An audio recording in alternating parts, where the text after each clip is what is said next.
Vous pouvez considérer cette vidéo comme une vendetta, un exutoire, une lettre d'amour, peu importe.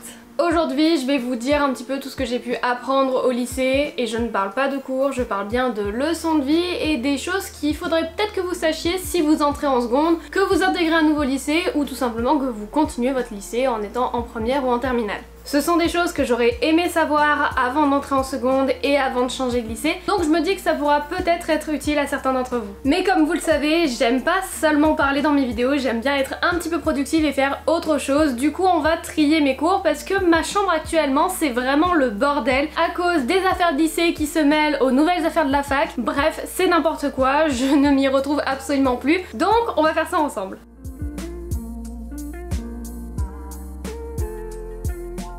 Ouais, rien que ça, et croyez-moi, il y a énormément de copies. Je passerai pas en revue tous les devoirs d'histoire géo que j'ai rendus avec ChatGPT. Effectivement, j'avais mes raisons, mais effectivement, il y en a eu beaucoup. Les cartes que j'ai jamais fini de colorier, les copies de bac blanc à en pleuvoir, les documents que je n'ai jamais lus, bref, toutes ces choses qui au final, c'était vraiment juste le prétexte d'aller au lycée. Mais en fait, il n'y a pas que ça que j'ai envie de ranger, même si ça fait déjà un sacré tas. Quand je vous dis que mes affaires d'étudiante se mêlent littéralement à un bordel que je ne comprends plus, il y a des câbles, il y a un thermos, il y a des crèmes pour les mains, il y a des surligneurs, là il y a des fringues, il y a des sacs, je comprends plus rien à ma vie. Bref, ma chambre c'est le bordel et aujourd'hui je vais en profiter de la ranger pour vous parler un petit peu. Voilà, je pense qu'on est paré. J'espère que vous êtes prêts parce que cette vidéo va être un condensé de toutes les meilleures appréciations de mes notes et de mes meilleurs conseils pour aller au lycée. Vous allez survivre.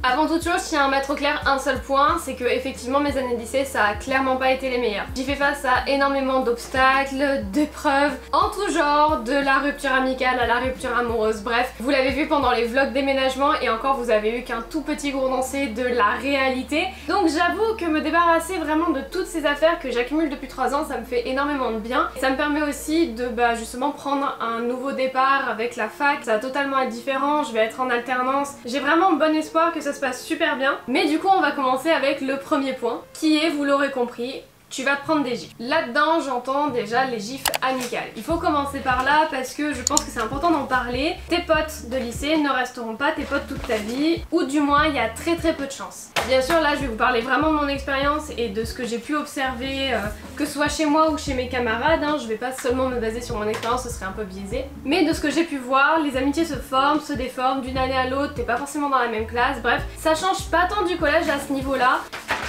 Mais voilà, globalement, ne cherche pas à avoir énormément d'amis, cherche plutôt à avoir de vrais amis et des relations de qualité. Je sais que ça peut paraître un peu bateau de dire ça, beaucoup d'amis c'est bien, des vrais amis c'est mieux, mais c'est vrai. T'auras pas tant de personnes que ça qui vont te filer les cours lorsque tu seras malade. T'auras pas tant de personnes que ça qui vont chercher à savoir ce que tu as lorsque tu fais une crise d'angoisse, lorsque tu ne vas pas bien, lorsque tu viens pas en cours. Voire même, tu n'auras personne. Et dans ces moments-là, soit tu as des vrais amis qui sont réellement là pour toi, soit tout simplement tu as toi-même. Et effectivement, un autre des conseils que je peux te donner, c'est vraiment apprends à te connaître et sois ton meilleur ami. Mais voilà, globalement, ne t'attends pas à avoir plus d'amis parce que tu es au lycée, c'est même en général l'inverse. Donc ne t'attends pas à grand chose niveau amitié. Dans la même veine, les gens ne grandissent pas miraculeusement de la 3e à la seconde. Si tu entres en seconde et que tu t'attends à trouver des personnes beaucoup plus matures, je t'arrête tout de suite, ce sera pas le cas. Globalement, si tu t'attends à trouver des personnes totalement différentes, tu vas très vite être déçu.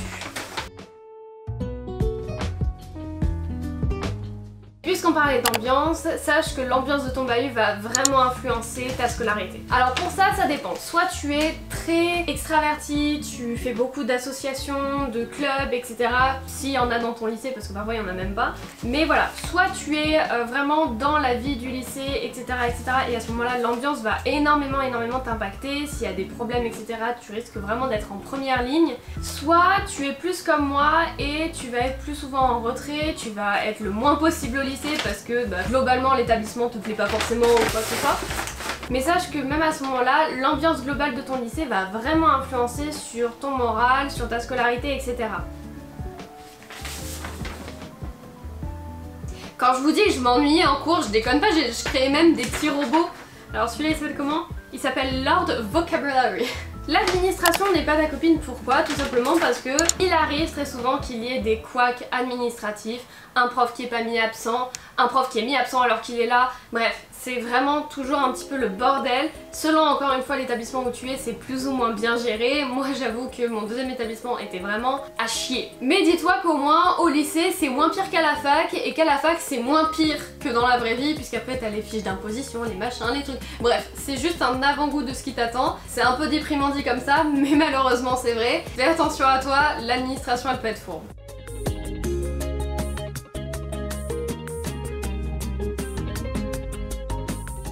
J'ai des notes sur mon putain de roman. J'ai écrit toute la fin du tome 1. Mais waouh. Et bah il y a des choses comme ça ouais, c'est là. En tout cas c'est là. Bon, maintenant que j'ai bien avancé, on va passer au deuxième point que j'ai intitulé les gens sont cons et tu le seras aussi. Globalement, ça veut dire ce que ça veut dire. Tes camarades de classe ne seront pas toujours les plus belles lumières que tu aies jamais été, mais tu ne le seras pas non plus. Chacun a sa réalité. J'ai probablement été stupide aux yeux de mes camarades plusieurs fois, tout comme ils l'ont été parfois à mes yeux, et c'est ok. Mais ce qu'il faut retenir de cette phrase, c'est surtout que t'as le droit de te tromper, c'est totalement ok. T'as le droit de te dire que tu veux faire une spécialité et au final changer d'avis. T'as le droit de te dire qu'un lycée est fait pour toi et au final changer de chemin.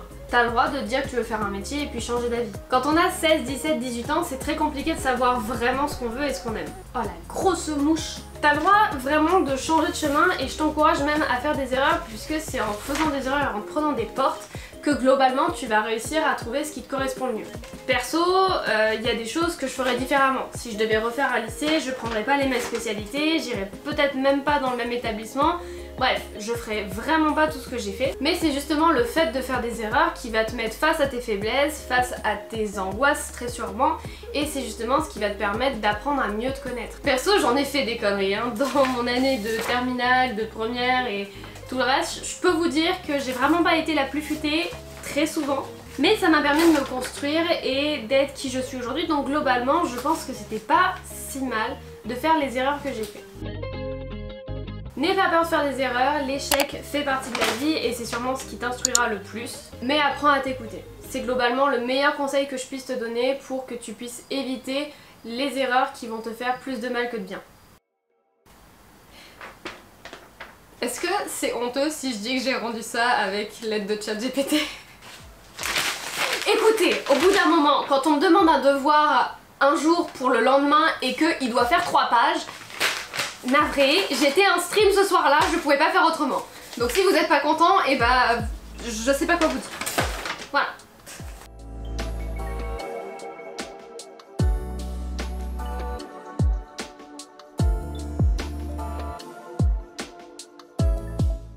Bon, on pourrait penser que c'est mieux, mais pas vraiment.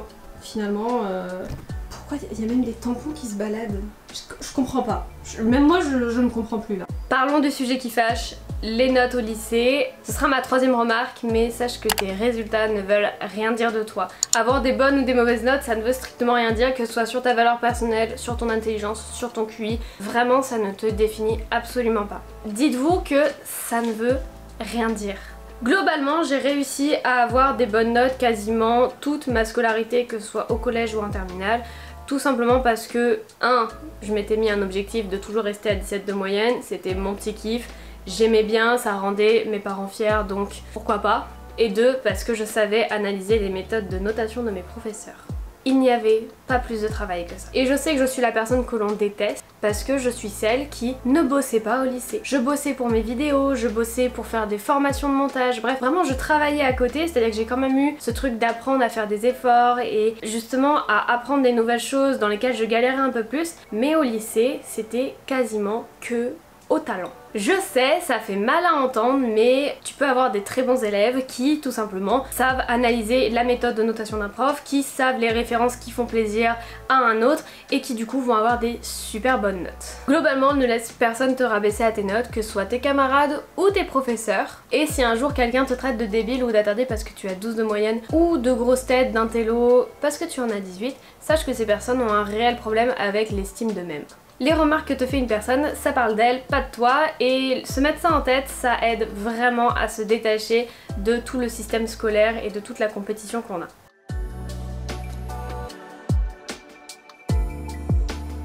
Autre chose que j'ai envie de te dire par rapport au lycée, dans ce cadrage approximatif, tu as le droit de dire non. Tu as le droit de dire non si tes parents veulent t'imposer une voie, tu as le droit de dire non si un professeur veut que tu fasses plus de travail ou quoi. Tu as totalement le droit de dire non tant que tu remplis les fonctions qui te sont attribuées. Le reste, c'est ton choix. J'ai été dans la position où une professeure de cinéma m'a un jour demandé de venir faire cours à des élèves de seconde comme j'avais des compétences en montage qu'elle n'avait pas. Malheureusement, moi à ce moment-là, les mercredis après-midi, je les passais à tourner mes vidéos et le soir, je streamais. C'était quasi impossible pour moi de me libérer jusqu'à 16h, de rentrer chez moi, de tourner et de streamer ensuite. Et à ce moment-là, j'ai fait la part des choses et j'ai choisi mes priorités. Déjà à l'époque, le lycée, c'était juste le moyen d'avoir un diplôme et de continuer en fac dans des choses que j'aimerais un petit peu plus. Donc j'ai dit non. Et elle a peut-être pas apprécié, ça l'a peut-être vexée et elle m'a peut-être bâché après, mais moi j'étais ok avec ce que je faisais. Ça va dépendre de ton caractère, ça va dépendre de ta personnalité, mais il ne faut surtout pas que tu laisses les gens décider pour toi et il faut que tu saches imposer ton assertivité. Le fait de dire non lorsqu'un camarade qui ne fout rien en cours te demande tes notes, bah c'est ok. Et peu importe à quel point on essaiera de te faire culpabiliser, tant que tu es aligné avec tes valeurs, il n'y a pas de problème. Pour moi c'est super important et dans la même veine, un autre conseil que je pourrais donner c'est le fait d'apprendre à se connaître. Dire non à quelque chose lorsqu'on ne se connaît pas c'est assez compliqué parce qu'on ne sait pas réellement si c'est mauvais pour nous. Si t'as jamais goûté la glace à la pistache et que tu dis non lorsqu'on t'en propose, tu le fais pas parce que tu sais que tu n'en as pas envie, tu le fais plus parce que tu ne sais pas de quoi il s'agit. De la même manière, si on te propose des spécialités et que tu dis oui parce que tu n'as pas osé dire non, parce que tu sais pas vraiment, bah c'est un peu pareil. Au plus tu te connais et au plus tu es capable de savoir ce que tu veux et ce que tu ne veux pas. Et je pense que le plus important c'est vraiment d'apprendre à savoir ce que l'on ne supporte pas pour éviter de faire des choix qui nous mettront dans des positions où bah, on n'appréciera pas notre quotidien. Quelqu'un qui déteste les maths ne va pas finir statisticien. Il y a un moment où ça foire. De la même manière, moi j'ai pas choisi des spé réellement scientifiques tout simplement parce que je savais que même si ça m'intéresse énormément, même si je suis vraiment stimulée intellectuellement par la SVT, les maths, la physique, bah c'était des choses qui, je le savais, m'irritaient au bout d'un moment. Donc j'aurais fini par vraiment ne plus aimer aller en cours. Ce que j'essaie de te dire, c'est qu'apprendre à te connaître, c'est avant tout savoir ce que tu veux, ce que tu ne veux pas, qui tu veux dans ta vie et qui tu ne veux pas. Et c'est super important quand tu commences à entrer dans le monde du lycée où on va te demander de faire des choix. Se connaître, c'est aussi savoir se protéger. C'est hyper important et c'est quelque chose qu'on ne t'apprendra pas au lycée. Donc je te le dis, plus tu apprendras à te connaître et plus tu réussiras très certainement à emprunter des voies qui vont t'épanouir.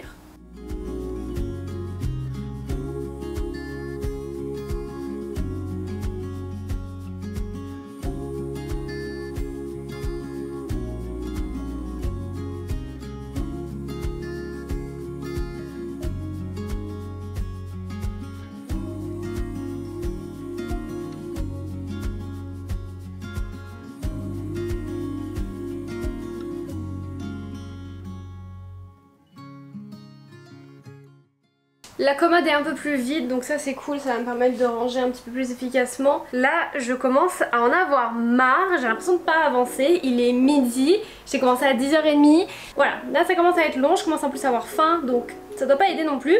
Mais je continue du coup avec ma série de conseils et le 6e c'est prends soin de toi. Travaille avec ton corps et avec ton cerveau et pas contre eux. Oui, il est important que tu dormes 8 heures par nuit et que tu te dépenses physiquement pour bénéficier d'une clarté mentale qui te permettra de mieux apprendre, de mieux te concentrer, que ce soit en cours ou à côté. Bien sûr, prendre soin de soi, ça englobe plein de domaines, que ce soit mental, physique, ça peut être avoir un petit rituel où tu te fais des masques tous les week-ends ou juste après une session de révision, bref. Mais vraiment, je t'encourage à ne pas travailler contre ta tête et contre ton corps et à essayer justement de collaborer avec eux. Apprendre à se connaître et prendre soin de soi, c'est vraiment deux choses qui pour moi vont vraiment ensemble. Et typiquement, je suis une personne qui prend énormément soin d'elle au quotidien puisque je demande beaucoup à mon corps, je lui demande de rester concentré pendant des heures, je lui demande d'avoir énormément d'idées, d'être très créative, etc. Et mine de rien, tout ça c'est très énergivore, donc je fais en sorte d'avoir mes petits moments à moi, que ce soit mes séances de sport, mes petits moments masque, ma petite skincare, etc. etc. C'est hyper important. Bon, j'ai quand même bien avancé là en off pendant que la batterie était en train de se recharger. Donc là, tout ça, je vais aller le ranger juste après. Mais avant, je vais vous donner mon 7e conseil / remarque, appelez ça comme vous voulez, pour le lycée. Les profs sont humains. Quand on est au primaire, on voit la maîtresse ou le maître vraiment comme la personne qui sait tout, etc. C'est un petit peu comme les parents. Les profs sont humains, ils ont des idées qui peuvent être contraires aux tiennes et c'est pas grave. Ils peuvent avoir des méthodes pédagogiques qui ne te conviennent pas et à ce moment-là, ça va être à toi de contrebalancer ça en ayant des méthodes de révision qui soient efficaces. Mais spoiler alerte, ils n'ont pas la science infuse, ils ne savent pas tout et parfois, ils se trompent. Mais garde en tête que les profs sont humains, qu'ils peuvent faire des erreurs, qu'ils ont leur méthode et que le fait que tu n'arrives pas à suivre un cours ne fait pas de toi quelqu'un de nul ou quoi que ce soit. C'est un petit peu toujours le même discours, mais ne juge pas ta valeur par rapport aux résultats que tu as.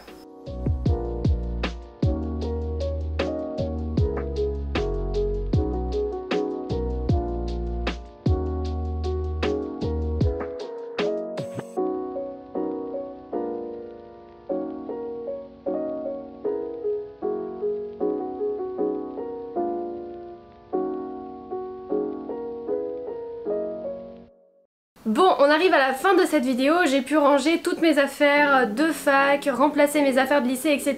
La semaine prochaine, vous aurez tout un contenu pour vous expliquer mon organisation à la fac, le PC, les cahiers, les stylos, les trousses, le sac. Bref, je vais tout vous montrer, donc soyez au rendez-vous. Mais avant de vous quitter, il y a encore deux petites choses que j'aimerais vous dire par rapport au lycée. La première est, tu peux rêver et travailler pour faire de ton rêve une réalité. Aucun métier n'est trop fou, aucun but n'est impossible à atteindre si on se donne les moyens et si on s'y prend de la bonne manière. Effectivement, à 40 ans, il est un petit peu trop tard pour penser devenir astronaute. Mais à 17 ans, si t'as envie de devenir styliste, artiste, peintre, peu importe, lance-toi et essaye de voir où est-ce que ça te mène. Comme je vous l'ai dit tout à l'heure, apprendre à se connaître, c'est essentiel pour réussir à s'épanouir et suivre son enthousiasme dans les passions qui nous tiennent à cœur, c'est aussi une des clés pour réussir à trouver sa voie. Au lycée, effectivement, il y a une charge de travail qui est plus importante, il y a une organisation qui est aussi différente, mais vous avez largement le temps de développer des qualités, que ce soit dans un sport, dans un milieu artistique ou autre. Vraiment explorer toutes les facettes de votre personnalité pour découvrir ce que vous avez envie de faire et ce à quoi vous avez envie de dédier votre vie. Et enfin, le dernier truc que je pourrais vous dire à propos du lycée,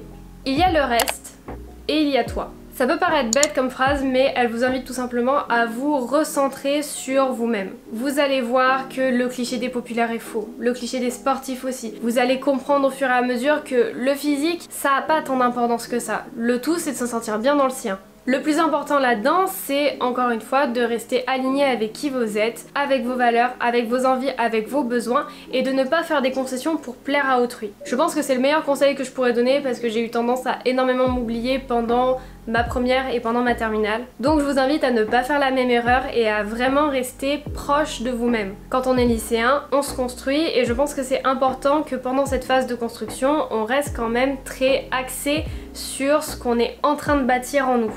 Je pense que c'est tout pour cette vidéo, j'espère qu'elle aura été assez claire. Si vous avez des questions sur le lycée, des angoisses, des problématiques ou quoi que ce soit, n'hésitez pas à laisser un commentaire ou à m'envoyer un DM. Ça me tient à cœur d'utiliser cette chaîne YouTube aussi pour aider les personnes qui peuvent avoir des angoisses, des appréhensions, qui sont un petit peu perdues. Donc si vous avez besoin, n'hésitez pas, encore une fois, les commentaires sont très ouverts. Comme d'habitude, n'hésitez pas à me rejoindre sur les réseaux sociaux pour suivre tous les backstage, les petites exclusivités, etc. que je peux vous donner. On se retrouve la semaine prochaine pour tout ce qui sera organisation à la fac, ma méthode de travail, etc. etc. N'oubliez pas que vous êtes unique, prenez soin de vous et prenez soin des autres et on se retrouve très bientôt. Bye!